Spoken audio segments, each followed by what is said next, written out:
Amis du net, salut à tous. Installez-vous confortablement parce qu'aujourd'hui, on décortique le feuilleton qui enflamme toute l'Afrique francophone et TikTok. Entre Axel Merrill et Kimi Makosso, est-ce de l'amour, du pur business, ou le clash de trop?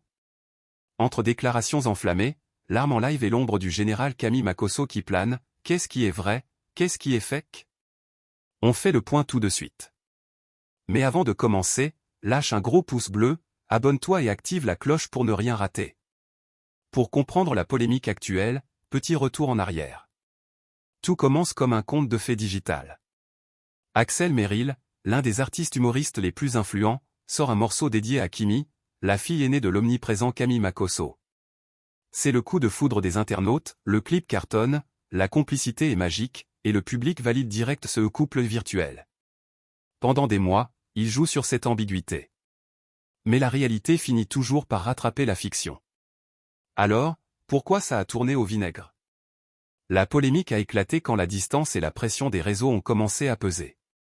D'un côté, il y a les sorties médiatiques et les lives de Kimi, visiblement touchés ou fatigués des rumeurs et des attentes du public. De l'autre, Axel Merrill qui tente de clarifier la situation en rappelant que la vie réelle est différente d'un buzz sur les réseaux. Et au milieu de tout ça, le général Makosso. Toujours prêt à défendre sa fille ou à surfer sur la tendance, ses interventions ont mis de l'huile sur le feu.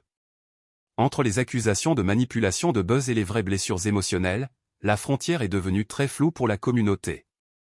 Mon avis sur la question? C'est le piège parfait des réseaux sociaux de notre génération.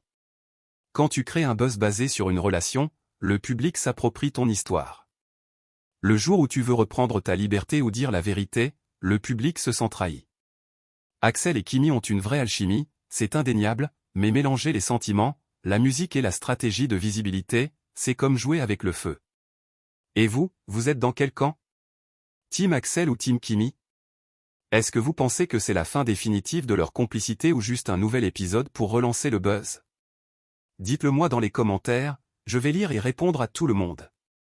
N'oubliez pas de partager la vidéo, de vous abonner si ce n'est pas encore fait. On se capte très vite pour une prochaine vidéo. Prenez soin de vous, ciao.